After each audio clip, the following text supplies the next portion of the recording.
Dollar. Dirt and money, no soul. Had to go and get it, ain't no time to kick it. Got a stack of flip for my foes. Dollar. Please tell me you can hear me. Don't turn your back and don't neglect me. Just let me know if you need me. Dollar. Let me watch out for my partners. Keep my money long, get my team strong. Let me run away from my problems. Yep, what's good, original crew, man? We're back with another body cam. Our body cam for us today, man, is thrill killer thinks he got away with it. They always do, don't they? Mm-hmm. Like when they get caught. Catch them all. Oh, facts. Pokemon out here. We gotta catch them all.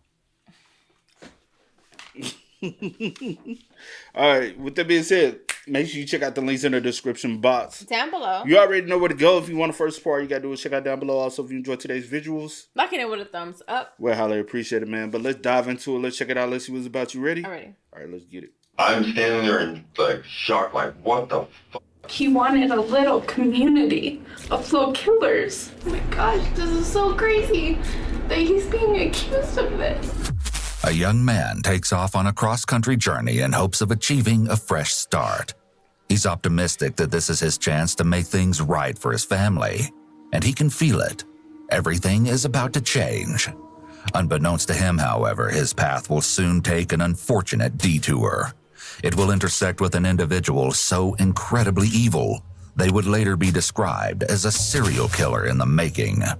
It was June 17, 2017, when 18-year-old Hunter Tash Smith left his home in Junction City, Oregon, bound for Nebraska. There, a steady job that could help him to provide for his infant daughter was awaiting him. He'd led his family to believe he'd be traveling by Greyhound bus. It could be that he didn't want them to worry. In actuality, he had elected to hitchhike. 3 days later, on June 20th, he updated his friend in Nebraska, whom he planned to stay with on arrival. He was in Burns, Oregon, and was catching a bus to Idaho. Around this same time, Hunter's... That's all far he done got in 3 days?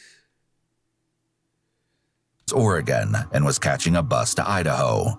Around this same time, Hunter's aunt, Raquel Messer, received word that Hunter had been picked up by a nice couple. Apparently, they were so kind that they allowed him to stay the night in their home, giving him a chance to clean up and get a comfortable night's rest. The plan was to drop him off at an Ontario, Oregon bus station the following day. And then, all contact with Hunter came to a screeching halt. It was the next month in August when Hunter's friend in Nebraska contacted Hunter's mother, Heather Smith. The friend was worried. It had been weeks since she'd heard from Hunter. Immediately, Hunter's family filed a missing persons report. It was... Said next month? Mm-hmm, in August. Well, in August. Hold on, bro.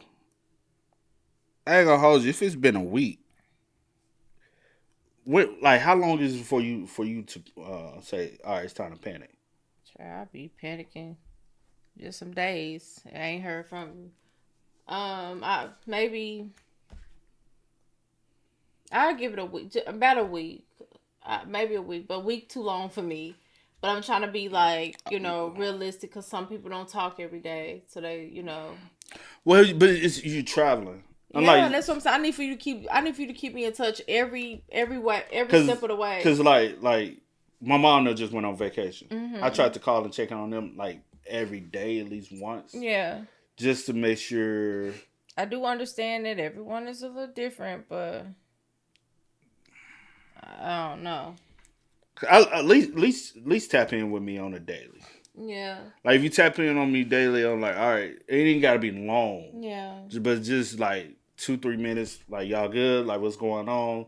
All right, I'm not trying to be nosy. I'm just in case something. And then while they was traveling, I called and checked on them periodically. Hey, how far have y'all made it? Like if y'all run into anything, call me. I'll be the one that can get there the quickest, no matter what. So, you know what I'm saying? Let me know. Yeah. It's August 4th, and then nothing. 4 agonizing months passed since his family had last seen him, and still no word from Hunter. On October 21st, a development came, but it was the worst kind of news. Human remains were found by hunters in an area of the Bruno Desert in Idaho, Oregon's neighbor. From here to... So he ain't even got that damn far. Well, not like that, but like, because the last time they even heard that he was still in Burn. He just got to the next state over. And then he caught the ride with the couple. They let him stay at their house. Yeah. I'm saying, is this... I don't know when he got found in October. He left out in June. August, the friend contested and haven't heard from him within a month. October, now they found remains. That's not even that far. State to the east.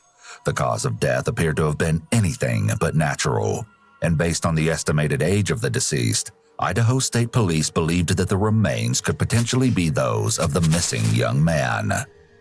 DNA from Hunter's mother was compared against that of the unidentified body, and the confirmation soon came. Sadly, the remains were those of Hunter. With the terrible news, the family's worst nightmare became reality, and all hope that he'd someday return was lost. The situation was beyond comprehension. What could have happened to the young father who was eager to start his new life?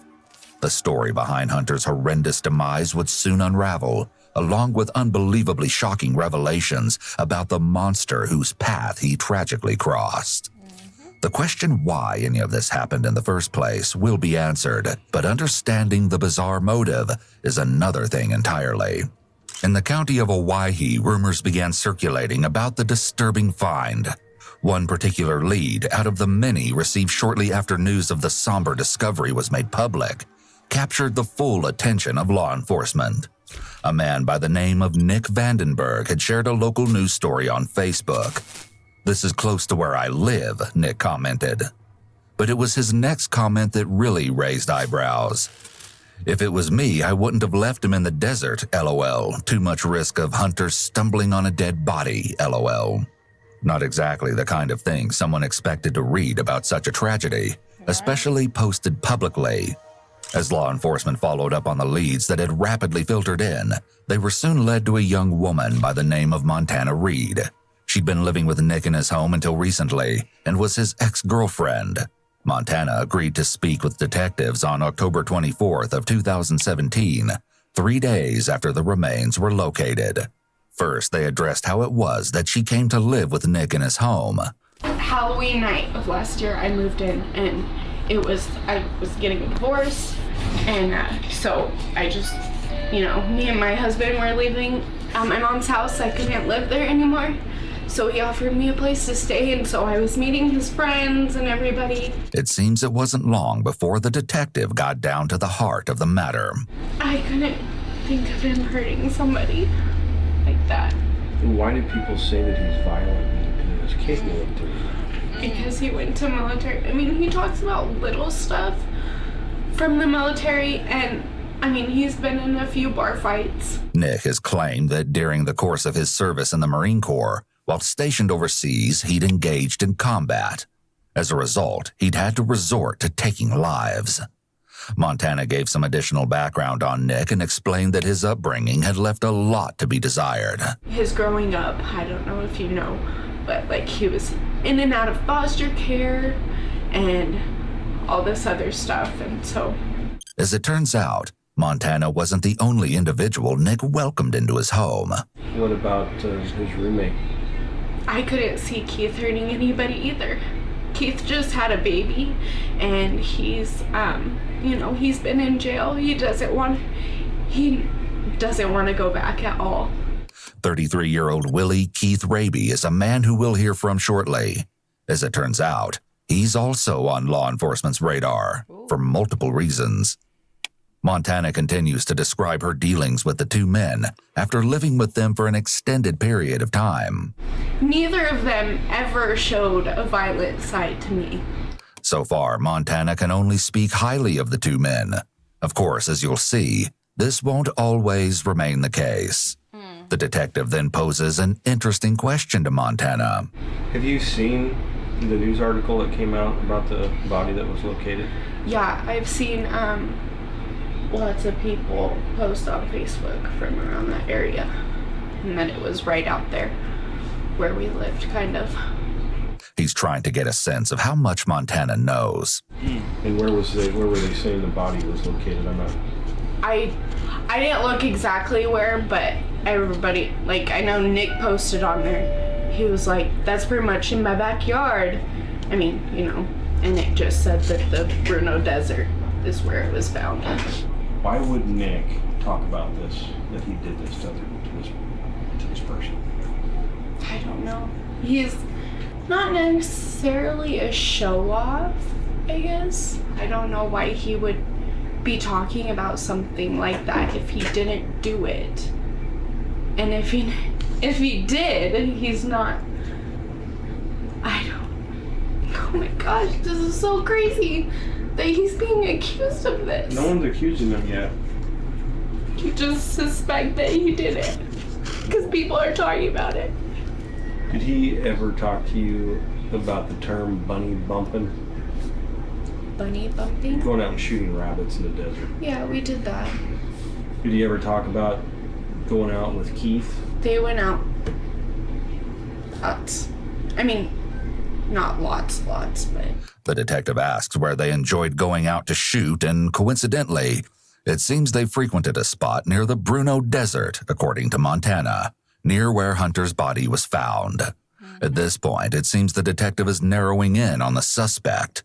Point blank, if you knew that he did this, would you tell me? Of course I would.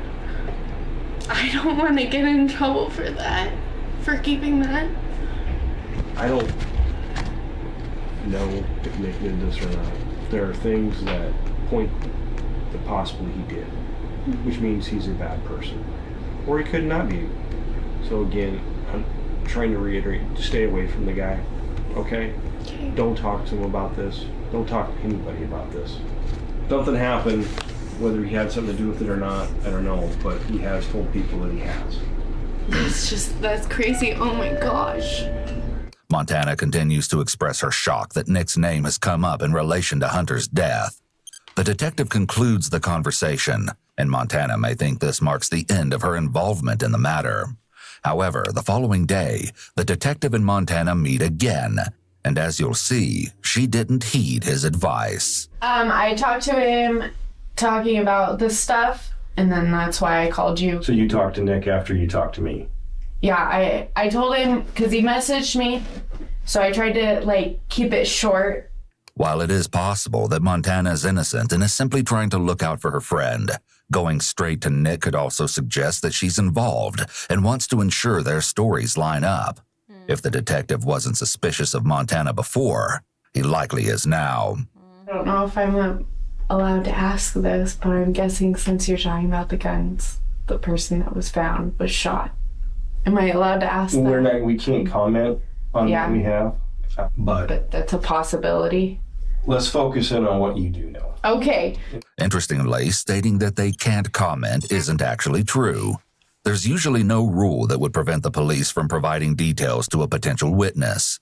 However, officers will often be strategic about the details they do divulge. Many times, police will want to wait to hear a witness's version of events. This serves two purposes. First, it ensures that the witness's statements aren't influenced by the detectives. Second, if the witness provides statements that the officers already know to be false, then they can use these contradictions in the interrogations.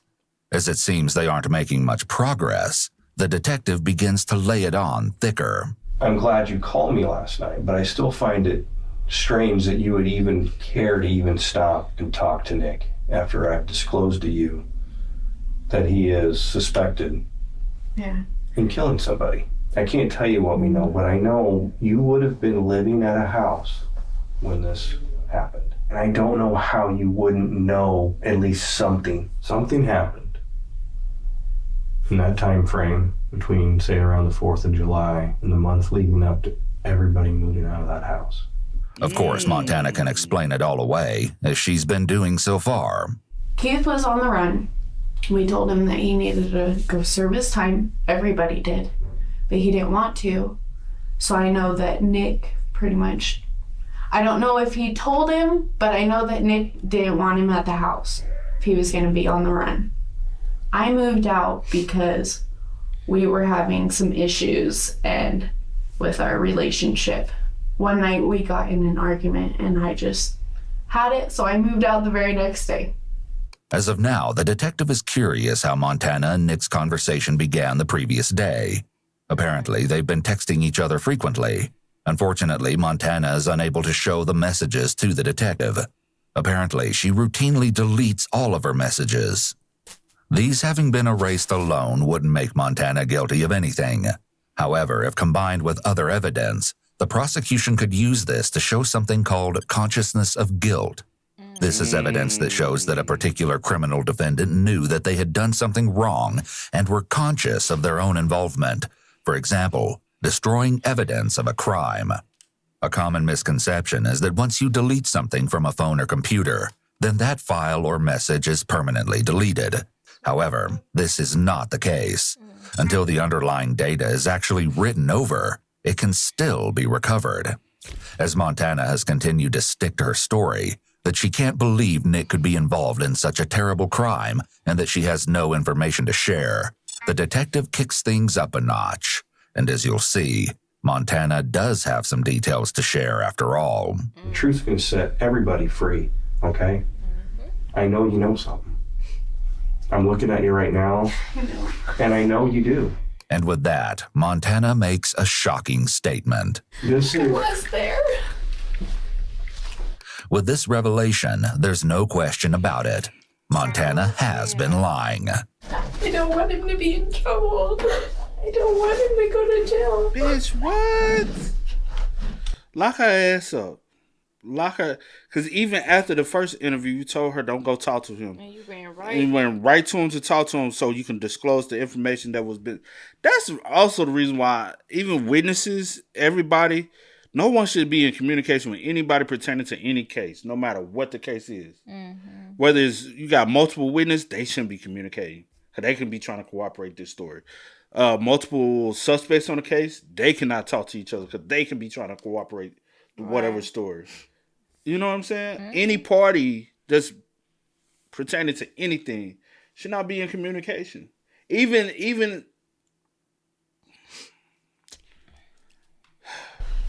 I don't want to go to jail. This marks the point where everything changes course. Montana has a mountain of information to provide, and it definitely won't be setting anyone free. I know one day, Nick came home with this kid. I don't know his name. He said that he picked him up and he was a hitchhiker. And we were gonna feed him dinner and let him take a shower, and then Nick was gonna drop him off at another place. If you recall, the last word from Hunter was received around June 20th. The detective asks Montana when Nick picked the kid up. Give me a time frame, summer. Was it about this party time that we're talking about? A little bit before. Okay. The kid joined them for dinner. After that, they were going to show him a good... The couple who was picked up by the... But I thought he said he was in Burns. And they all the way in Idaho. Well, the auntie says she had last talked to him and he had made it to Burns. Yeah. But he probably didn't know exactly where he was because he was had been hitchhiking. And he said they were going to drop him off at this couple. He met this couple. And they was going to feed him, let him stay there, and he could clean up, shower, and they were going to drop him off at the bus station. Time. The kid had never went shooting rabbits. We talked about all of that sort of stuff. He had never went hunting, really, and he never went shooting rabbits. So the guys were going to take him out, Keith and Nick.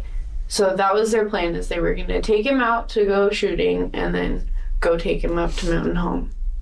When they got back, he wasn't there anymore. And You didn't go with him to shoot rabbits? Not that time. What did Nick tell you about this? All he said was that they took him out shooting and dropped him off in Mountain Home. But you said you were there. You know this happened. You're in now. You're on the right path. The detective asks her if she would be willing to call Nick while he covertly listens in. Yeah, I can do that.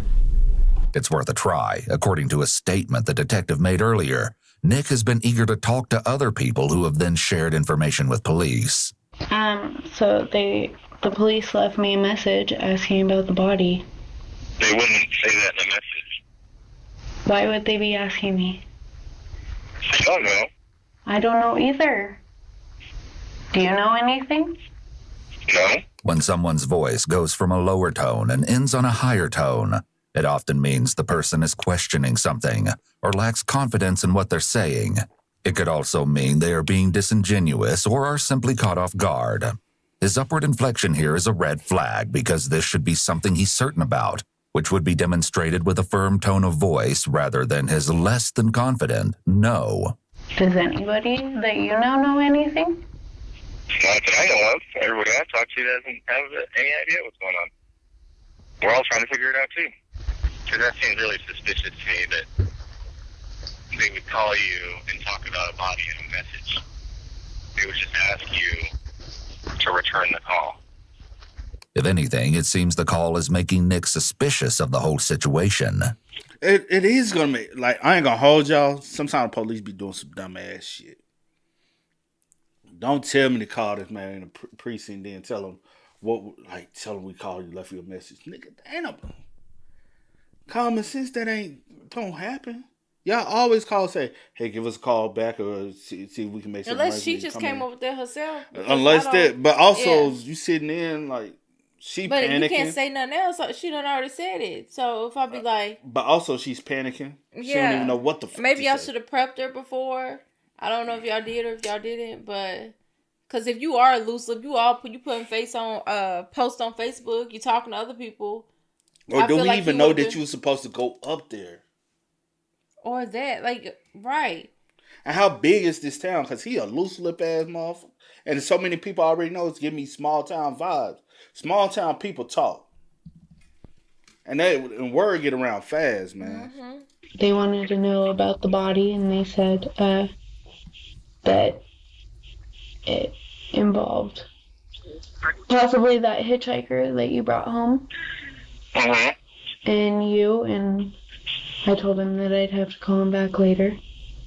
What's going on? I don't know, Montana. Okay. I don't have any idea. What happened to the hitchhiker? I don't know.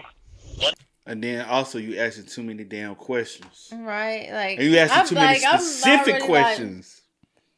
I'm sorry on you. I'm like, girl, what you talking about? What hitchhiker? Hold on, you know what I'm saying? Bitch, why you bringing up the hitchhiker? Why you bringing up this? You wouldn't even say it. If it's like... And then especially if he know you, he'll be like, you don't even talk like this. So why you talking like this? You know we don't talk like this over the phone, you know? Mm-hmm. I just wish you would have did it better, because, yeah, you definitely know. Which one is this, Nick? Yeah, he ain't no dumbass, a little bit. On that. He's a criminal, is what I'm saying. Yeah. What's going on? Because I just want to know. I want to know why they're calling me. You already know. You know everything I know. So why are you asking me? And there go point blank. You know everything I know. Well, what do you know? Because you just said you don't know. So what do you know? I know he's not going to say. No, I'm saying on who's Nick, in. I know he's not going to say what he knows because y'all are on the phone and he already suspicious. You taking that the wrong way. Because she was there when they killed the boy. Yeah, I get and that's why he said, you know everything I know. That. Just so like I feel like she was with him when he picked her up. Yeah. But you try to take yourself She's out of the trying to equation. downplay. So yeah, I get that. Yeah. And that's why he was like, why you asking me about the hitchhiker? What you mean? They want to know, like, you know everything I know. Yeah. Because I just want to ask you because I don't know what to do. And I'm nervous and... You have nothing to be nervous about. Okay. I picked up 100 hitchhikers over the last 3 years. So, like, it doesn't make any sense to me. Okay. Well, I gotta go. Okay. Bye. Unfortunately, the call didn't include the admission the detectives had hoped for. The following day, interview number 3 with Montana kicks off. Damn. You recognize that gentleman? That's the kid. Mm-hmm. How certain are you? Pretty certain. You're sure that that's our missing hitchhiker? Looks exactly like him. Okay. Well, I can also say that I'm 100% sure that that's the body we found in the desert. Mm-hmm. It's all starting to crash down on Montana, and You see how she's so surprised? Because she know where... She was there right along with him. All of a sudden, y'all go out shooting rabbits. And this the time you don't go with him? Yeah. He has to know it. Also on this day, detectives also finally catch up with Keith. As you'll see, he's definitely not eager to talk. As Keith has had 3 unrelated warrants out for his arrest, he's been made aware that he will not be heading home after this interview. These warrants are not of interest to the detective. He has more pressing things on his mind. We have been looking for you because you are not a suspect. You are a witness to what happened that day. The detective starts the interrogation with some simple questions. How long have you known Nick? So like I said, I've only known him maybe 5 or 6 years. But you grew up in that area out there in Grandview, but I don't think Nick really went to school, and he's quite a few years younger than me, so I didn't really hang out with kids that were super young, you know what I mean? Already, Keith is attempting to distance himself from Nick. The question is, why would he find it necessary to do so? It's going to be a good relief for you, I think. Just tell us what happened from the beginning. As Keith is about to start telling the story, he rubs his face and eyes, which is considered eye-blocking behavior. Not only is this a sign that he's uncomfortable, but it also acts as a barrier between him and the detective. As well, it can be an attempt to avoid having to look into the face of the person who he may begin lying to. So Nick had called, I think I was at work or something, and I was gonna get home late, and Nick had messaged me and said that he picked up a hitchhiker, and he brought him back to the house. But I knew it was gonna be a while before I got there. That's not how Montana recalled the evening. Trying to take himself. Keith wasn't with Nick when Nick picked him up. I think Keith was already at the house. He started messaging something like he needed to, and don't quote me on that. These aren't his exact words. Okay. It was just in reference. It was something like he had like basically like a thirst to kill or something like that. Things are looking worse for everyone at this point. Montana and Keith's stories aren't lining up, and Nick allegedly has some very alarming urges. And at first, well, throughout the whole fucking night, I thought he was just fucking joking. But then when I showed up at the house, his persona was different. It wasn't the same Nick that you normally know. No, it wasn't the same Nick. And there was a hitchhiker there? Yeah, there was.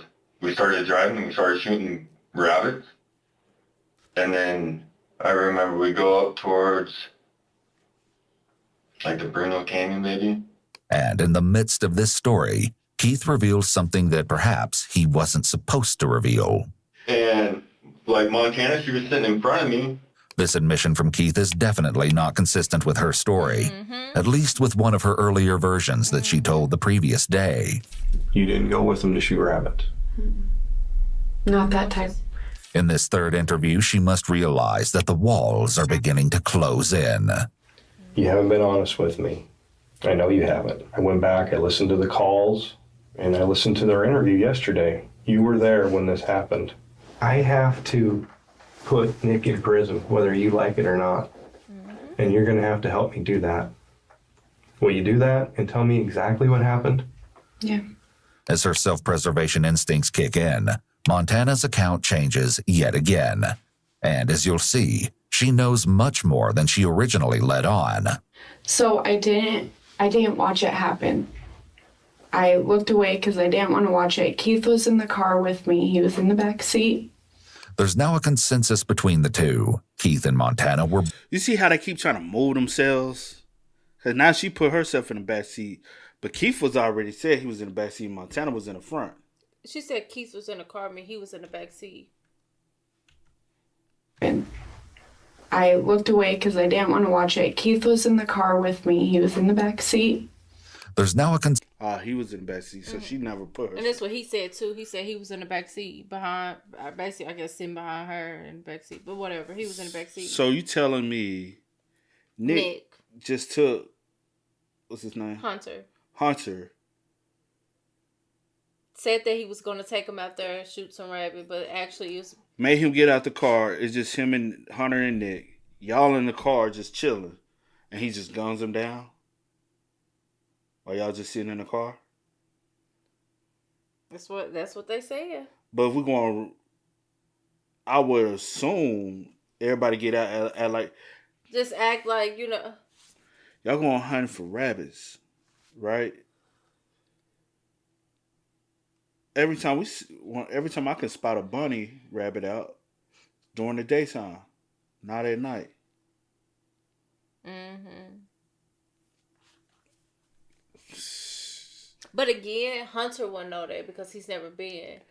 So he's just going. But y'all already knew what was up. Yeah, y'all knew. Yeah, but I'm saying he. In my eyes, that's still conspiracy to commit murder. All of y'all. Yeah. Because no one tried to prevent it from happening. Yeah. And y'all went along with him to take. And after the fact, y'all just lived with it. Nobody reported it. Y'all just went on with your lives.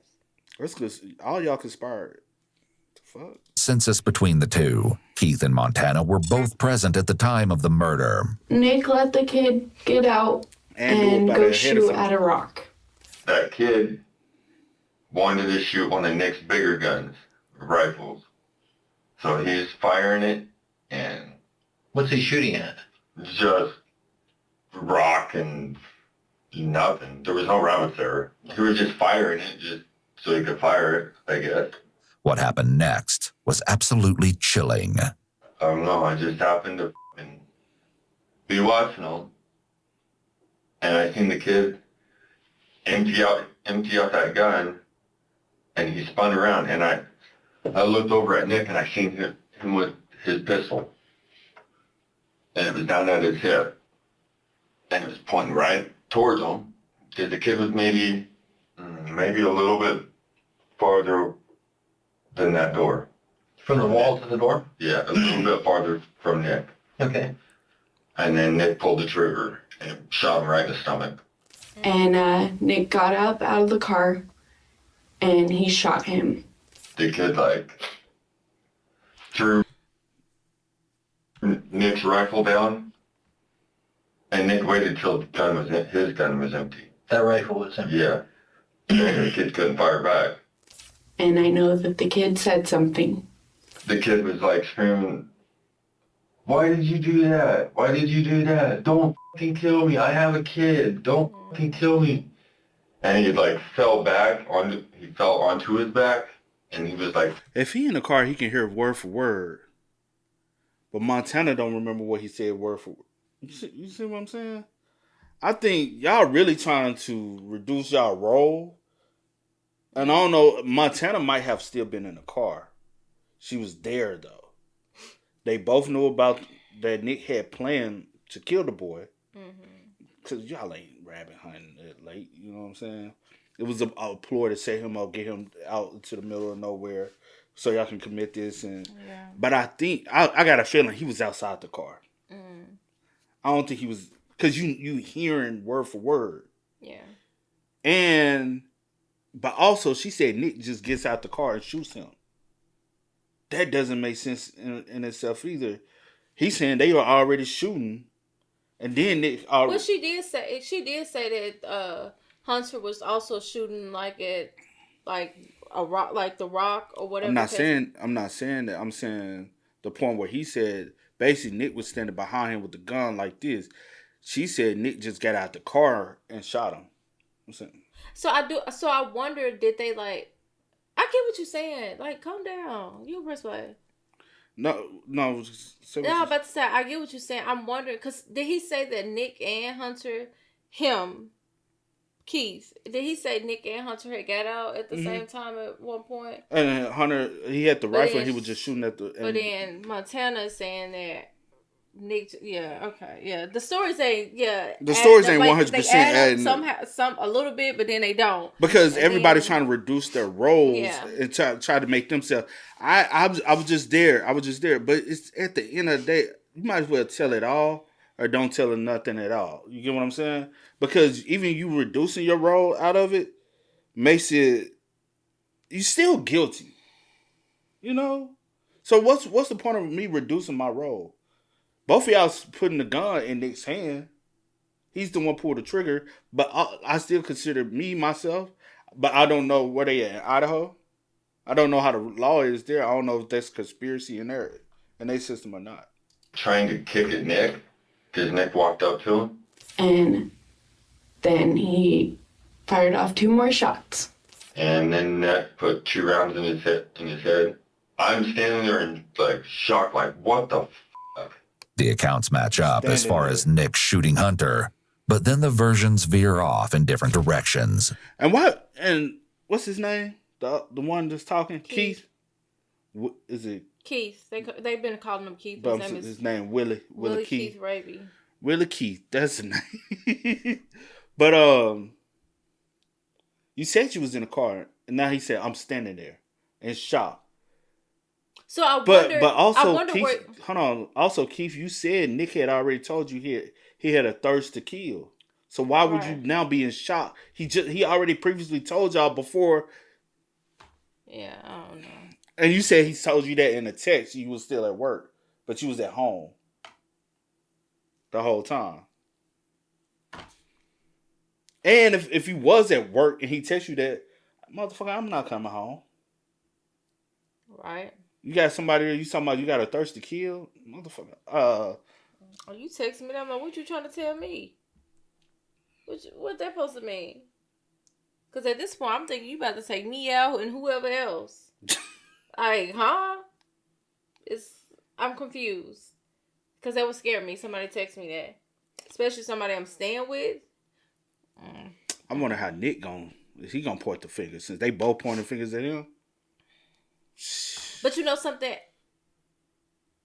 I mean, yeah, I get what you're saying, but it is more so believable that it's... Because my thing is, I would think that Montana would try to point the finger at Keith because Montana and Nick is dating. But you know what I'm saying? But not now. Yeah. Ex, but still, you were staying with him. You just moved out whatever date she moved out. But anyway, that's your ex, right? So you would think more so that you still, it depends on how the relationship ended. Like, does she got any type of resentment towards him? Or she because she said the relationship ended like on bad terms. Like, was it abusive? Well, then if that's the case, if you did, I would have came right in telling everything. But you were still trying to protect them. Also, would you? Or was you trying to protect yourself? Because you got a bigger role to do with it. You know what I'm saying? Yeah. As far as Nick shooting Hunter, but then the versions veer off in different directions. According to Montana, Keith was in the car with her at this time. Keith continues with more heart-wrenching details of the savage ambush on the unarmed young man. And he turns towards Nick? And is walking back. Towards Nick? Towards Nick, and he gets shot right here. Okay. In the side of the stomach? No, it was like right, maybe below the rib. Okay. And he drops the gun and he's holding himself. And he's standing up? He was standing up, yeah. And then he had like tripped and fell on his back. Okay. And Nick walked up to him? And Nick walked up to him. And this kid's saying, don't shoot me, don't shoot me, whatever he's saying? Yep. And Nick puts 2 rounds in his head. What happened, what did Nick do after he shot him in the head?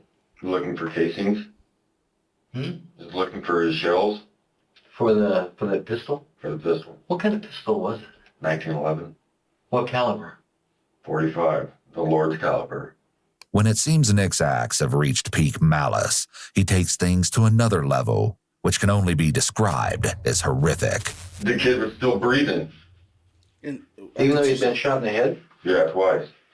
He was still breathing. So Nick point blank shot him again in the face. And he stopped. And with that, Hunter, referred to by Montana and Keith only as the kid, was dead. Wow. You've probably noticed that Montana and Keith continually refer to Hunter as the kid or the body. These are their attempts to emotionally distance themselves from Hunter and his murder. This is what I don't understand. Why would you put me and Montana in a situation that I sure don't want to be in? I don't know about Montana, but I don't want to be in that. What did you guys do? I'm saying as a collective, maybe it was all him. Conveniently, that's where the story's headed. For now. I'm so fucking like, what the fuck? I don't have a gun, and I can't just pull the trigger on somebody. You know what I mean? I know it wasn't directed towards me. I know I probably should have done something, but I don't know what the fuck to do. Apparently, Nick knew exactly what to do next. He's like tearing the fucking kid's clothes off because the kid was in our house. Nick's wanting to take all the clothes off except for his underwear because he sat in our house in the fibers. Nick's a smart fucking dude. So he stripped him of his clothes. Yeah. Put it all in the bag and burned them. And then he asked Keith to get out and help him undress him, and they drug him off. Well, I guess Montana is placing Keith still in the car as well, too. So I guess that, I don't know. I feel like everybody's just some bullshit lying ass fuckers. What you said at this point? I did not watch. I didn't want to watch. I didn't want to be a part of it. I didn't even know what was going on. He says, help me drag this body over. It's like, fuck, dude, I don't want to do this. And I did. Nick likely wanted him to help clean up because the more involved Keith was, the less likely he would be to report him. That is If true. he tried to implicate Nick, then he would be implicating himself as well. Because he touched the body. Despite their efforts, both Keith and Montana are more involved than they claim to be. And the truth will soon start to show itself as more shocking revelations are made. After it all went down, Nick went through his belongings and got his ID. What happened to the ID? I don't know. I have no idea. He kept the license of the kid. I don't know where he put it. I don't know if he still has it, but I know that he kept it. This behavior can be a warning sign of a potential serial killer and an indicator that if given a... Or is he already a serial killer? Because he, like he said, he told Montana, we have picked up hundreds of hitchhikers over the past 3 years. Montana act like she ain't known him that long.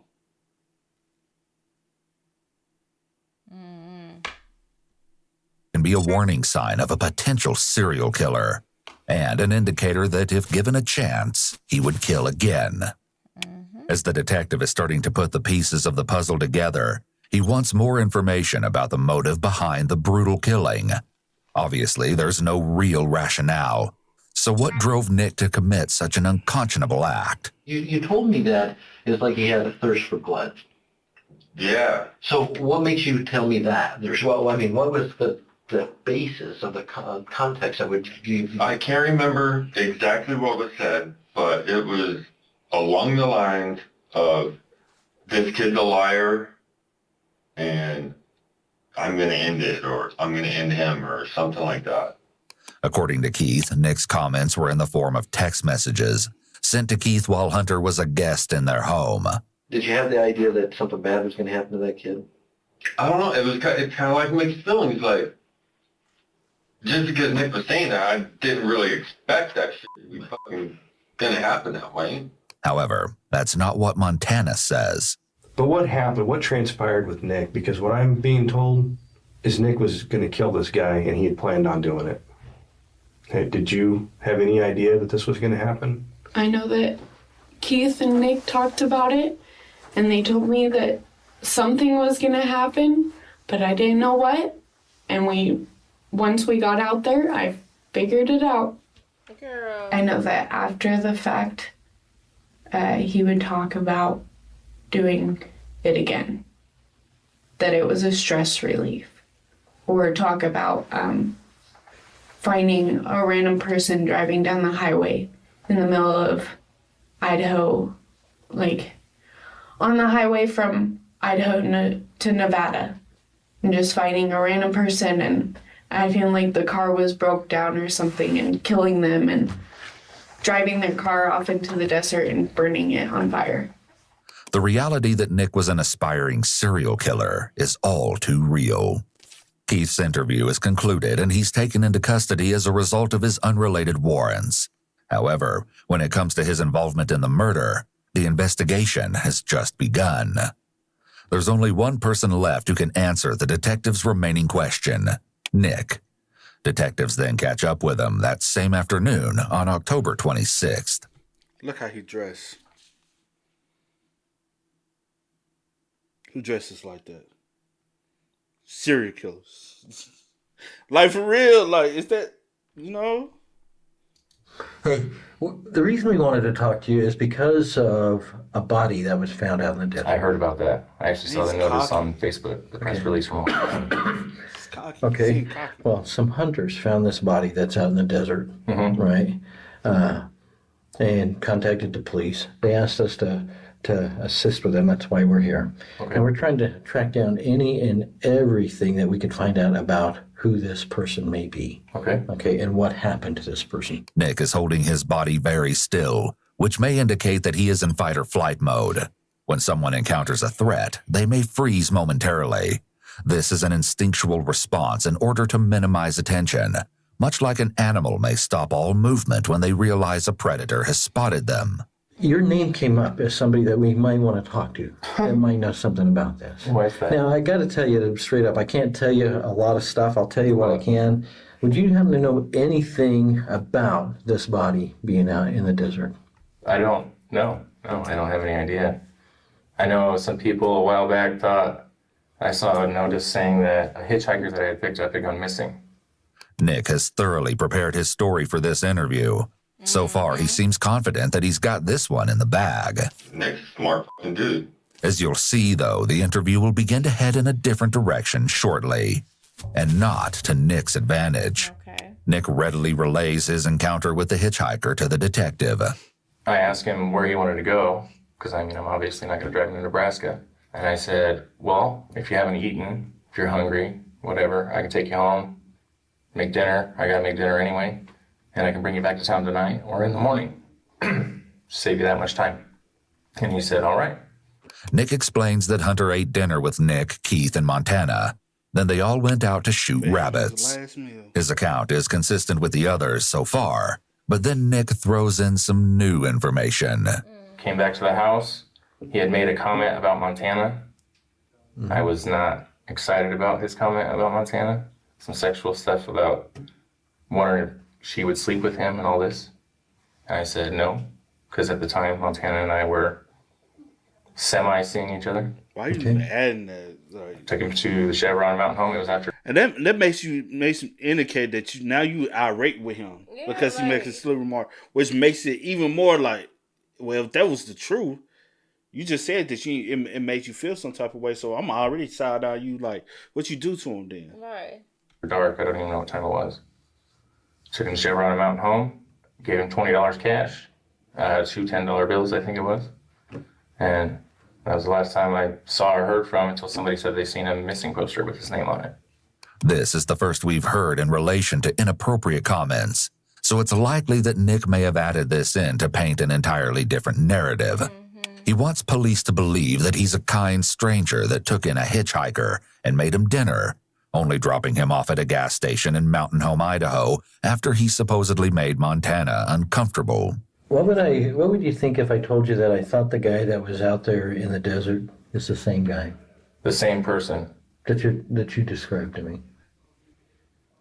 I think that's kind of crazy, to say the least. A little uncomfortable at the same time. What would I? Because that would instantly point a finger at me, being the last person that saw him, had a meal with him. It's going to be difficult for Nick to explain away the next question posed by the detectives. What would you say if I told you that he was out in that general area that you described to me as well? Around Shoe Fly? Out in the desert out there, yeah. Well, I mean, I don't know. Is it well known out there for people to go out there? Yeah, all kinds of people go through the desert out there shooting rabbits or whatever. We did talk to Montana. Mm-hmm. And she told us some of the same stuff that you've said, but some of it's a little different. Okay. Okay. We talked to Keith. Okay. And he told us some stuff too, but some of it's a little different. Okay. Okay. So that's why we wanted to talk to you. I understand completely. Okay. The story they told us has a different kind of an ending. Really? Yeah. Hmm. So we expect want to them talk to to you tell about on- that and see what the ending really is. Okay. Nick is clearly feeling the pressure. He may be realizing that this version isn't quite cutting it. The story that we were hearing is that the hunter never came back from that hunting trip. Really? Shooting rabbits. Most likely a strategic move, the detective exits the room for a few minutes, then returns and directly confronts Nick. I know you were involved in what happened with him. Now, hold on. Let me finish it. I'd like you to tell us the truth. I know that you guys were out shooting rabbits. Well, I know that. Okay? There's not a doubt. I know that you guys had picked him up as he was hitchhiking. Okay? I know that you had some drinks, smoked some weed with him, took him out for a drive, right? But I also know that at the end of the drive, he stayed there. And he stayed there because he was shot. I know that. I also know that he was shot with a 1911 45. Okay, which you had. Okay, yeah. Okay. I also know that you shot him. Then the tables turn and Nick poses some questions of his own. And why would you say that? Because I know that. How do you know that? I have the proof. I have the 45 bullets.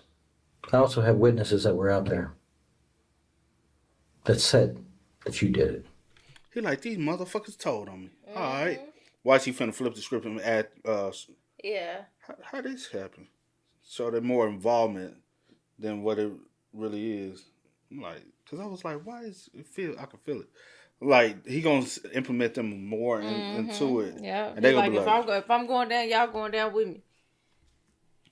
As y'all took that boy life for nothing.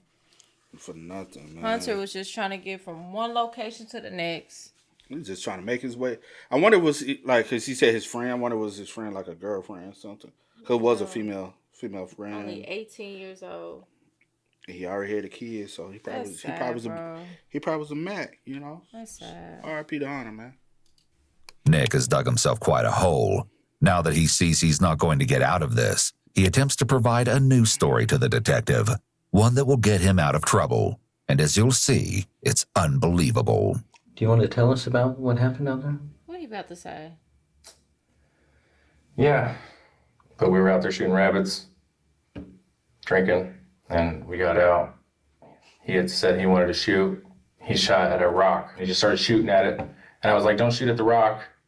Like ricochets happen. And he said, it'll be okay. And he turned around, and I was standing just outside the driver's door, and he turned around and I heard the gun click.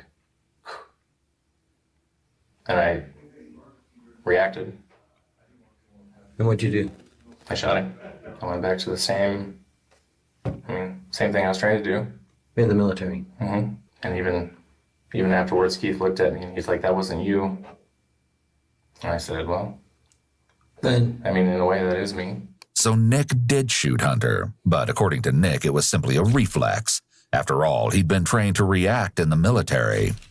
Nick makes a last-ditch effort to assassinate Hunter's character, having already confessed to actually assassinating him.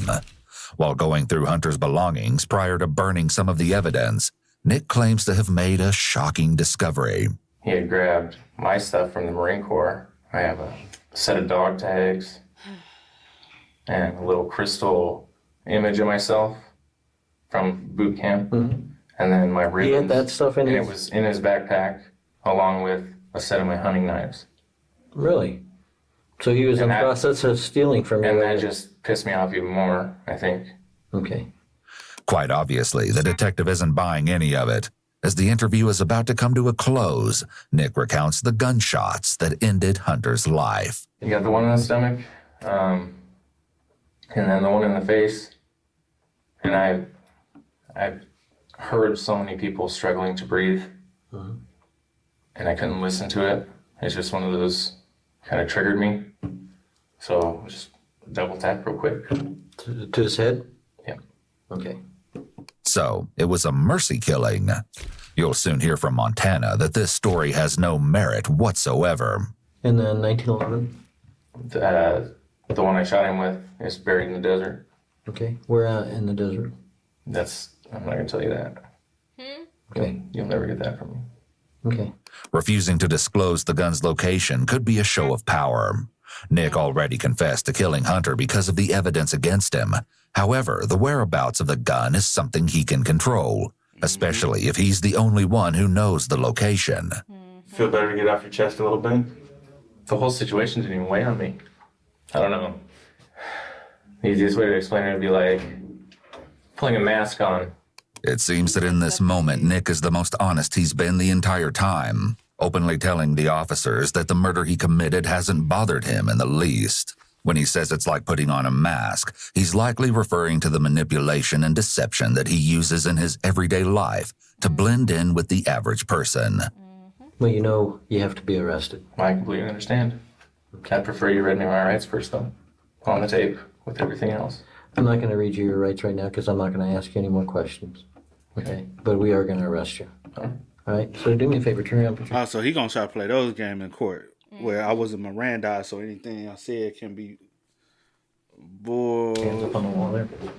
Nick is taken into custody, and though his conversation with the detectives is concluded, he definitely isn't done talking. He calls a woman believed to be his mother while in prison, and it seems he still believes he can beat the system. Hello? Hello? What happened, Nick? Well, for right now, it's murder one. I know. Who was it? It was that hitchhiker. Why? There's a lot that went into it, Ma. That's why you were so infatuated with it. That's why you called me, isn't it? With what? As soon as you knew that that body had been found. No. Anything I got from me yesterday didn't account for shit anyway. Why is that? Because I never read me my rights. We get some interesting insight as to how Nick thinks when he gloats that because he wasn't read his rights, he believes that nothing that he said the previous day can be held against him. He is sorely mistaken. We can assume Nick was not in custody when he came to speak with officers. If the police ask you to voluntarily come down to the police station and don't place you under arrest, you aren't in custody, so everything you say can be used in court. Unless you're in custody, there is no legal requirement that the police read you your Miranda rights. A few days later, That's the reason why anytime you go, you say, "Am I under arrest?" They say no. Say, "Okay, I'm free to leave." If they say no, okay, lawyer. Straight up, innocent or guilty. I always say that, no matter what. Like literally, am I under arrest? No, because on their end, now they don't have to read you your Miranda rights. You don't have to talk. Now the detain part, they can detain you for a while. So be like, if you're suspected, be ready to sit there for what is it, 48 or 72 hours? I think 48. It's 48. I think. I heard one time that somebody said 72. I was Maybe like, 48 3 to 72. days? Like, that's a long time. But just be ready. You know what I'm saying? Be ready to hold it down. They can hold you. It's fucked up, but they can. But the fact you think, like, oh, they didn't read me my rights, I can get... You're not that smart. Yeah. He think he is. He think he is, though. no legal requirement that the police read you your Miranda rights. A few days later, ironically, Montana meets again with the detective for one last interview. And boy, does she have some interesting information to share. He talked about doing it more afterwards, like going and on Highway 51 out in the middle of nowhere and acting like his car was broke down and then end up killing whoever stopped and taking their car out into the desert and burning it on fire. We've heard this story before. Right. However, this time, Montana has some horrifying information to add. Oh, they did it. He talked about doing that. He talked about picking up more hitchhikers. He told me and Keith that it was our turn next. He wanted a little community of little killers. And I went along with it because I didn't know what else to do. Knowing now that Nick's plan was to commit more murders, a chilling question is raised. Did Nick kill anybody else? Not that I know of. He never talked about it. I never went. Shut the fuck. Yeah, I feel like they have. Some deep down in me said, because she said, I went along with it. You won't say. I guess I want. No. I agree with you because at first I was thinking like maybe they got some other bodies that's buried out there somewhere. Who knows? But I don't know if she said she went along with the topic or the conversation or the idea of doing it or whatever just to satisfy whatever little need, whatever. I don't know. This is sick. This is sick stuff. I feel like deep down there, but You also wanted a little community of what? she's not gonna admit it because she feels though I can see an at home date from this. If I admit to another body, there's more bodies being added, which is more time being added. It could be. It really could be. It really If could be more he's people. willing to bury a gun, Because you did he's that willing to bury a body. This first body was just out in the open. That was too easy for you to just, and then to say that you didn't feel nothing. Like, it was just like, it didn't weigh on you. And then they did that back in June.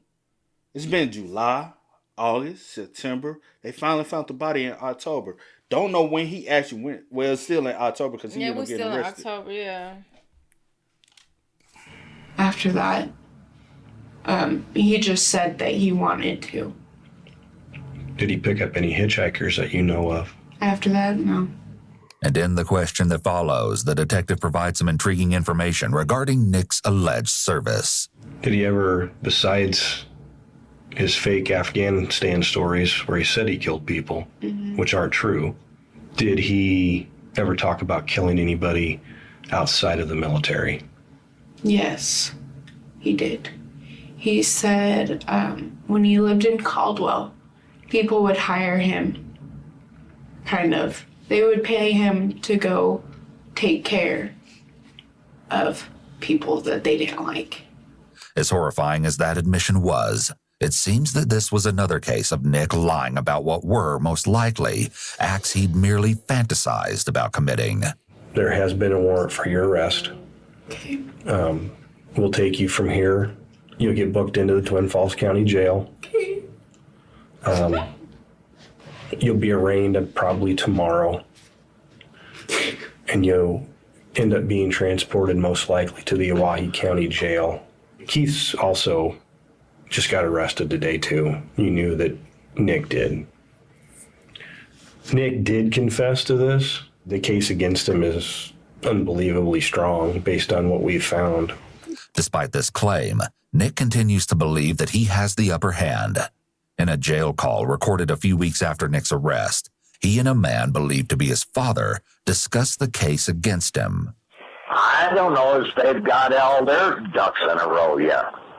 I don't think they do. I don't think they do. Well, that's what I'm thinking. I don't think they got it all together, and I don't think they've got enough evidence to. I see where he get it from. Nick also spoke to a woman believed to be his new girlfriend. Apparently, Nick caught wind of an element that was to be used in the case against him. An incriminating find had surfaced. Went to court this morning. Yeah, how'd it go? I talked to my attorneys, and apparently they're trying to use text messages, a group message between me, Keith, and Montana about shooting rabbits behind the barn. Okay. They're trying to use that as a plan to commit murder. Basically. What? About shooting rabbits? Yeah, behind the barn. In fucking Bruno, Idaho. Shooting rabbits behind a barn. That's a plan? Apparently. Give me a fucking break. In the end, despite his certainty that he would beat the system, Nick elected to take a plea deal. In late August of 2019, he was sentenced to life for first-degree murder. He will serve 30 years before he will be eligible for parole. Montana pleaded guilty to criminal conspiracy and failure to notify authorities of a death. In December of 2019, she received a sentence of 15 years in prison, with a possibility of parole after serving 5 years. Earlier that year, Keith pleaded guilty to accessory to first-degree murder, evidence destruction, and failure to notify authorities of a death. He was sentenced to 26 years and could be eligible for parole after he has served 11 years. Bro, all y'all took a plea just so y'all can get an out date. Yeah, rest in peace to Hunter. That is so sad. Y'all took him in. Fed him, so y'all say, hey, you could sleep here, clean up. Just to take his life. And honestly, that's like, sad, bro. Because did you see that they said they had text messages them Yeah. talking about maybe going shooting for rabbits was also because y'all was way more deep into it than what y'all tried to leave. Most definitely. Y'all just knew to point was the too blame at easy him for because he the one who pulled the trigger. Like you had no type of none of you had no type of remorse, nothing to me, because months had went by. Y'all didn't even think to report it, to come forward to say nothing until the body was found. Be for real. Like it makes me. I'm like you. It makes me feel like it wasn't the first time. But I don't know. That's sad. Hey, man, y'all spam us up in the comments, man. Let us know y'all thoughts about it for us in the comment section down below. But until next time, y'all know how it go, man. I do go by the name Jay Kid. This is Sierra Nicole. We are. Kid and C. We are. Go and get it, ain't no time to kick it. Got a stack of flip for my foes. Dollar, dollar, dollar, dollar.